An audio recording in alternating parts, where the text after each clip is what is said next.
تعالیٰ کا کلام ہے جو اللہ کی ذات سے نکلا ہے، یہ اتنا آسان نہیں ہے کہ انسانوں کی زبان پر جاری ہو جائے۔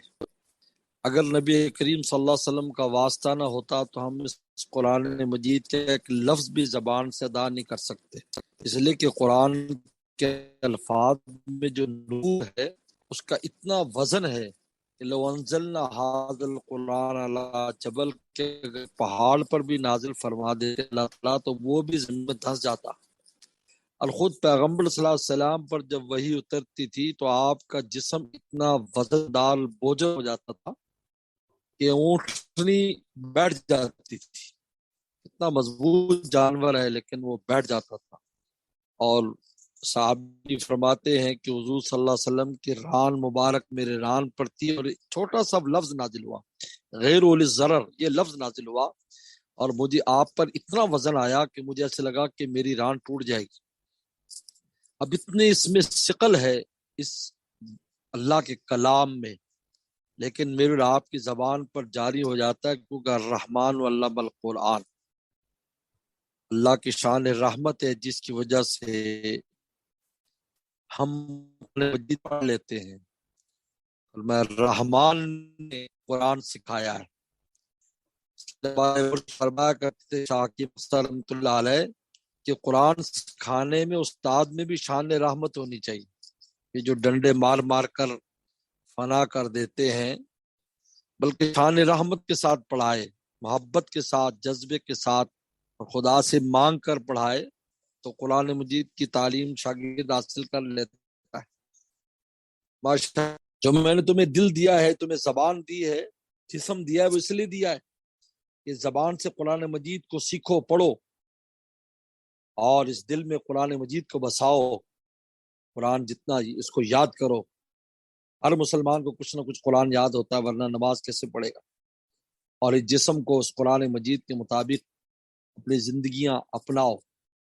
اس لیے اما عائشہ صدیقہ رضی اللہ عنہ کسی نے پوچھا تھا رسول کے اخلاق کے بارے میں، میں کان خلقہ القرآن، رسول اللہ کے اخلاق تو قرآن تھے، یعنی قرآن مجید میں جو کچھ ہے رسول اللہ اسی میں ڈھلے ہوئے تھے، گویا کہ پیغمبر اسلام کی ذات اقدس عملی تفسیر تھی قرآن مجید کی۔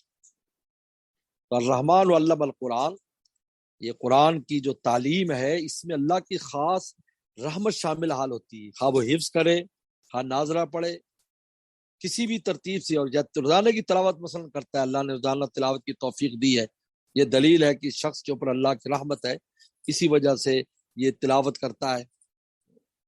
اور پھر قرآن سیکھنا اور سکھانا، خیرکم، صحابہ کی جماعت سے فرمایا رسول اللہ نے، جو سب سے افضل جماعت ہے انسانوں میں، انبیاء السلام کے بعد سب سے اونچی جماعت صحابہ کی جماعت، ان سے فرمایا خیرکم، تم میں بہترین وہ ہے من تعلم القرآن وعلمہ، جو قرآن سیکھتا اور سکھاتا ہے۔ یہ حفظ کرنا، اس میں حفظ کرنا زائد چیز ہے اور زائد فضیلت کی چیز ہے، لیکن خیرکم، اگر خالی قرآن سیکھتا سکھاتا ہے، ناظرہ بھی پڑھتا پڑھاتا ہے، وہ بھی خیرکم ہے، اور حفظ کرتا ہے تو ماشاءاللہ اس کا تو مقام بہت اونچا ہے۔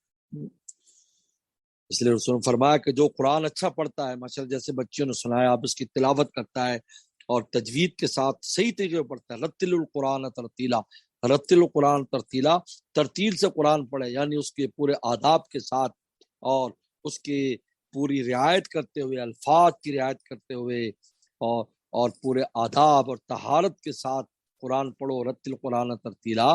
تو اگر کوئی ایسے قرآن پڑھتا، رسول اللہ صلی اللہ علیہ وسلم نے فرمایا اگر تلاوت یا دیکھ کے کرتا ہے لیکن بہت اچھی تلاوت کرتا ہے، ترتیل کے ساتھ پڑھتا ہے، فرمایا مال بررت الکرام، فرمایا ان کاتبین وحی کے ساتھ ہوگا، معزز جو قرآن مجید کے جو کتابت کیا کرتے تھے ان کے ساتھ اس کا انجام ہوگا۔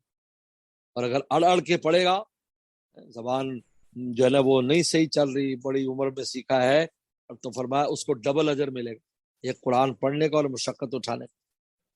تو بہرحال چونکہ نیٹ تھوڑا تنگ کر رہا ہے، اس لیے میں اپنی گفتگو کو کلوز کرتا ہوں کہ اللہ تعالیٰ کا فضل ہے الحمدللہ کہ یہ ماشاءاللہ اتنے دور دراز علاقے میں، ایبٹ آباد کے علاقے میں، جہاں پہلے کتنی بار میری حاضری ہوئی، میں آیا کرتا تھا، اور ہمارے بہت پیارے مرید اور دوست مولانا اسد بلال مرحوم جو ہے وہ اس جگہوں پر لانے کا ذریعہ بنے، آج ان کے بعد بھی ان کا یہ صدقہ جاریہ کا سلسلہ جاری ہے. ماشاءاللہ وہاں کتنی خیر پھیل گئی. ایک دفعہ میں نے آنے کی وہاں کوشش کی ہے، انشاءاللہ میں جلدی حاضر ہوں گا وہاں پر. اللہ تعالیٰ ضرور لے کر آئیں گے. آپ حضرات کی محبت ماشاءاللہ دن بدن بڑھ رہی ہے، کام بھی بڑھ رہا ہے، تو بہت ہی خوشی کی بات ہے. اللہ کا شکر ہے. قرآن مجید بنیاد ہے، یاد رکھیں.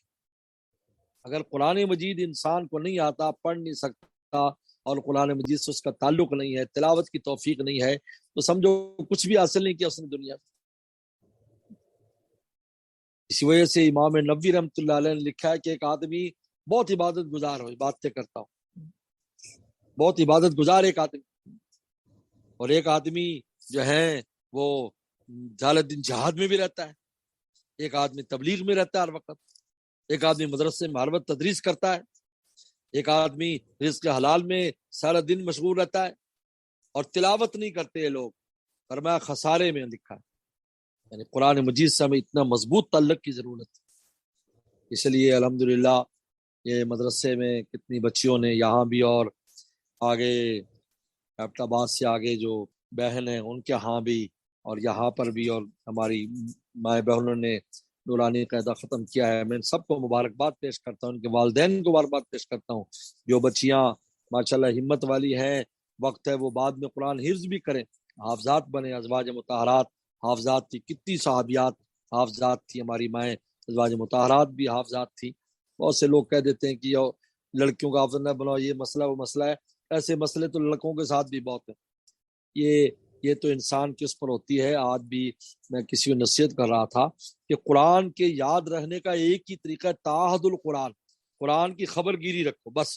اگر انسان خبر گیری رکھے نا قرآن کی، یعنی خبر گیری کیا ہے کہ روزانہ کی بنیاد پر پڑھتے پڑھاتے رہیں، اس کو یاد کرتے رہیں، پڑھتے رہیں، تلاوت کرتے رہیں، کبھی نہیں بھولتا قرآن.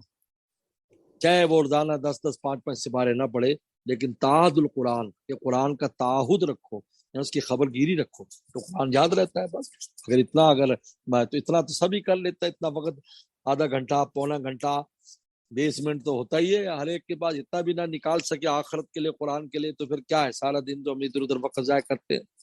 بہرحال اللہ تعالیٰ، میں باجی کو بھی اور جو ان کے ساتھ اور معلمات ان سب کو مبارکباد پیش کرتا ہوں.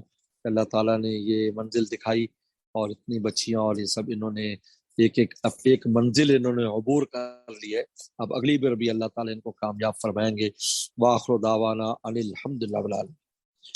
اللہم لک الحمد کما انت وصلی علی محمد کما انت اہلہ وفل بنا کما انت اہلہ فانک انت اہل التقوی والمغفرہ. ربنا ظلمنا انفسنا وان لم تغفر لنا وترحمنا لنكونن من الخاسرين. اللهم انا نسألك الهدى والتقى والعفاف والغنى. اللهم احسن عاقبتنا في الامور كلها واجرنا من خزي الدنيا وعذاب الاخره. اللهم ارنا الحق حقا وارزقنا اتباعه وارنا الباطل باطلا وارزقنا اجتنابه. يا حي يا قيوم برحمتك نستغيث اصلح لنا شاننا كله ولا تكلنا الى انفسنا طرفة عين. اللهم واقتا كواقت الوليد. یا اللہ اس قرآن مجید سے ہمیں خصوصی تعلق نصیب فرما، ہمیں قرآن مجید کے عاشقوں میں سے فرما. آنا لیل آنا نہار اس کی تلاوت کی توفیق عطا فرما، سمجھ کر عمل کی توفیق عطا فرما، ہمیں ہر طرح کی عافیت نصیب فرما. یا اللہ اس ادارے کو، یا اللہ ایبٹ آباد کے اس ادارے کو، یا اللہ جو مولانا سید بلال صاحب کا صدقہ جاریہ، ان کے والدین کا صدقہ جاریہ ہے، یا اللہ ان کی جتنے بھی شعبے ہیں ان کو خوب کامیاب فرما. اور یا اللہ ادارہ ہے اس کو بھی خوب کامیاب فرما، دن دگنی رات چگنی ترقی عطا فرما. اور جتنی معلمات بھی، دراسات اور دوسری اس میں مجھ سمیت جو اس میں حصہ ڈالتے ہیں، یا اللہ اس کو تو قبول فرما، ہمارے حصے کو قبول فرما، اور ان سب ہماری ماں بہنوں کو صحت اور عافیت نصیب فرما. ہمارے اوقات میں خوب خوب برکت فرما، خوب برکت فرما، خوب برکت فرما. اللہ دنیا کے ساتھ دین کے لیے بھی ہمیں اپنا وقت لگانے کی توفیق عطا فرما. جتنے بچیاں پڑھنے آتی ہیں اور مائیں بہنیں پڑھنی آتی ہیں، ان کے والدین بھیجتے ہیں، ان سب کو برکت اور عافیت نصیب فرما. یا اللہ غیب کے خزانوں سے سارا انتظام فرما، دن دگنی رات چگنی ترقی عطا فرما. یہ جامع علوم عیدگاہ بہاول نگر جو مرکز ہے، یا اللہ اس مرکز کو بھی خوب ترقی عطا فرما، اس کی تمام شاخوں کو بھی خوب ترقی عطا فرما. یا اللہ ہر طرح کی عافیت نصیب فرما. یا اللہ ہمارے بچوں کو علم نافع عمل مقبول عطا فرما، علم نافع عمل مقبول عطا فرما. اور ہمیں ہر طرح کی عافیت نصیب فرما، ہمیں ہر طرح کی عافیت نصیب فرما، رحم کرم کا اور عافیت کا معاملہ فرما یا اللہ یا اللہ۔ ہمارے تمام مرحومین مرحومات کے مغفرت فرما یا اللہ، مولانا اسد بلال صاحب کے بے شمار مقصد فرما یا اللہ، ان کے بچوں کی دستگیری فرما یا اللہ، ان کے والدین کی بہن بھائیوں کی دستگیری فرما یا اللہ یا اللہ۔ اسد بھائی کے والد صاحب اور والدہ کو صحت اور عافیت نصیب فرما، ان کے عمر دراز فرما، ان کا سایہ بچوں پر دراز فرما یا اللہ، ان کے بچوں کو یا اللہ یا اللہ، اسد بلال کے بھائی اور ان کی بہنوں کو بھی برکت ہے اور ان کے آگے اولاد کو برکت عافیت نصیب فرما یا اللہ۔ جتنے بھی اس مجموعہ میں شامل ہیں سب کو، ہر ایک کو عافیت اور برکت نصیب فرما اللہ۔ ہر قسم کے شر فتن سے ہماری حفاظت فرما یا اللہ۔ تقوی کی دولت میں نصیب فرما، اپنی ولایت اور دوستی میں نصیب فرما یا اللہ یا اللہ۔ گناہوں کی نحوست نے بڑی دوریاں کر دی یا اللہ، ہماری دوریوں کو حضوریوں سے تبدیل فرما، اپنی رضا کامل ہمیں نصیب فرما، 100% آپ کا بن جانے کی توفیق عطا فرما، تمام بیماروں کو شفا عطا فرما، بیماروں کو شفا عطا فرما، رزق روٹی میں برکتیں نصیب فرما، قرضوں کے بوجھ کو دور فرما یا اللہ۔ جن بچیوں کے رشتے نہیں ہوئے اور بچوں کے اچھے ان کے لیے جوڑ عطا فرما، اچھے جوڑ عطا فرما اور ان کو اتفاق اتحاد اور خوشیاں نصیب فرما، بچوں کے بہت اچھے نصیبیں فرما یا اللہ۔ جن کے رشتے ہو گئے گھروں میں امن سکون عطا فرما، ان میں جو بے اولاد ہیں ان کو نیک صالح اولاد عطا فرما، اولاد والوں کو اولادوں کو نیک صالح مطیع فرما بردار فرما یا اللہ۔ اس تقریب کو قبول فرما، اس تقریب کو قبول فرما یا اللہ۔ ہمارے ملک پاکستان کو استحکام نصیب فرما یا اللہ۔ تیرے نام پر ملک لیا گیا یا اللہ، اس میں اپنے نام کو بلند و بالا فرما، دین کو بلند بالا فرما، اسلام کو بلند بالا فرما یا اللہ۔ ہر قسم کے فتنوں سے اس ملک کی حفاظت فرما یا اللہ۔ اسلامی ملک ہے یا اللہ، اس میں دین والوں کو یا اللہ قوت نصیب فرما، عافیت نصیب فرما یا اللہ۔ ہر مسلمان کی حفاظت فرما، عالم اسلام کی حفاظت فرما یا اللہ۔ تمام غیر مسلموں کو بھی ایمان کی توفیق عطا فرما، ہم سب کو ہر طرح کی عافیت نصیب فرما یا اللہ۔ ہر دوست کی ماں بہنوں کی بیٹیوں کی، ان کے والد جو بھی حاجت اپنے خزانوں سے ہماری حاجات کو پورا فرما۔ ربنا تقبل منا انک انت السمیع العلیم۔ صلی اللہ تعالی علی خیر خلقہ محمد و آلہ وصحبہ اجمعین۔